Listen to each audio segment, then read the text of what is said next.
Get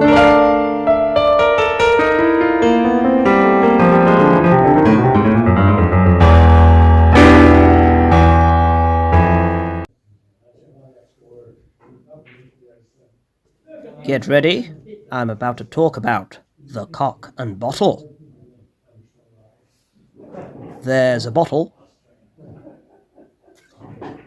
Anyway, welcome to Spooky Snooker with Isaac Blood, simply named because I'm Isaac Blood. I'm a spooker and I like to play snooker. Are you ready? Let's get snooky. Ooh, that was a bad miss. Let's try again. Now, as I've mentioned in previous episodes of Spooky Snooker, the snooker club where I'm currently playing, the Castle Snooker Club in York, isn't known for ghostly activity.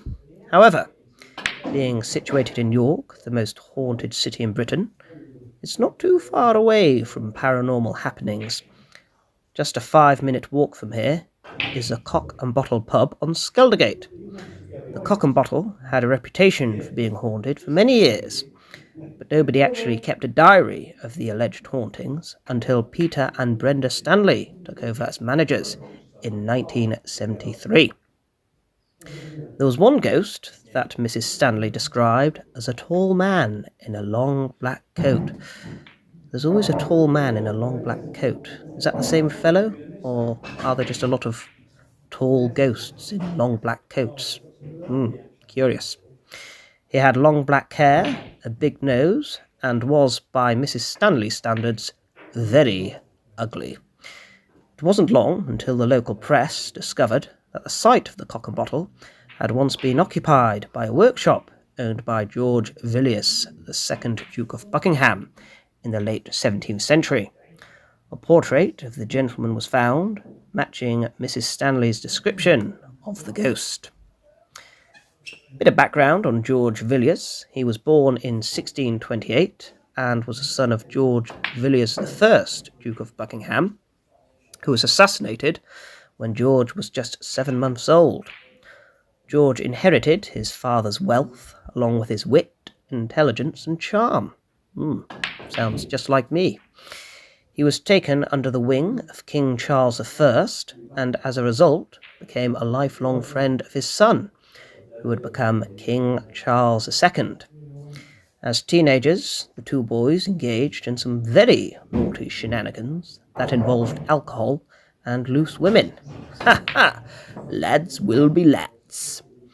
As George got older, he started to gain a bad reputation for his love affairs, and it has been suggested that he was the inspiration for the nursery rhyme, Georgie Porgy. Georgie Porgy, pudding and pie, kissed the girls and made them cry. When the boys came out to play, Georgie Porgy ran away. I'm certainly not a fan of that rhyme.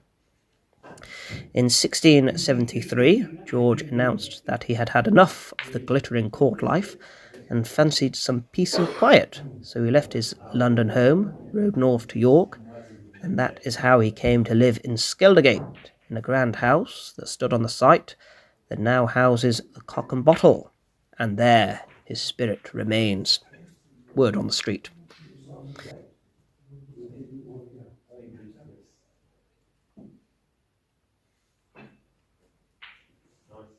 There's another haunted pub, not far from here, known as the Yorkshire Hussar.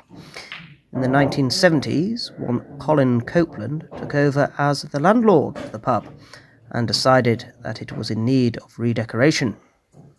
The decorators, Terry Wright, Gordon Phillips, and 2 others, were working late one night in the pub, as Copeland had offered them a bonus if the work was finished quickly. Wright was painting the door in the main bar when he saw a tall man gliding across the room, dressed in all black, with a cape slung over him. Oh, yep, there he is again. Anyway, Wright stepped back in shock, and as a consequence, tripped over a bench. Phillips, who also saw the tall, dark figure, screamed in terror, which caught the attention of the other 2 men who came running. Without a second thought, all 4 men fled the pub. The next day they told Copeland that they were unwilling to do any more work in the dark, and the consequence of that was no more ghosts and no bonus. What is wrong with people? Anyway, thank you for watching Spooky Snooker with Isaac Blood. If you would like to see more Spooky Snooker, please like, comment and subscribe, and I will see you soon. Stay snooky.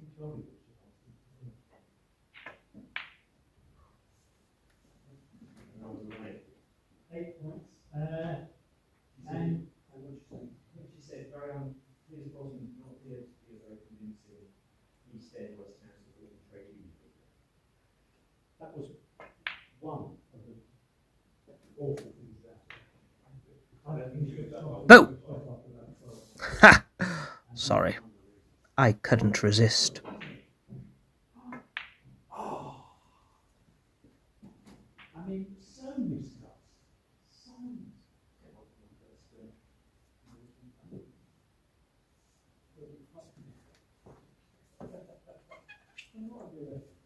Boo! The second one was uncalled for. I apologise.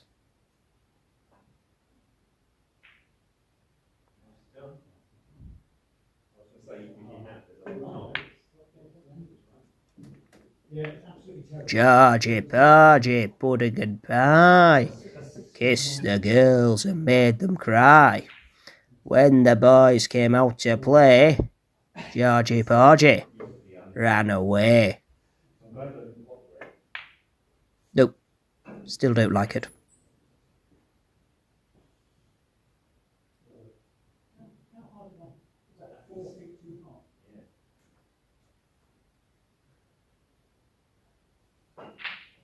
Oh!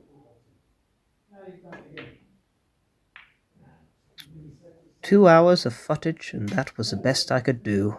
Shocking.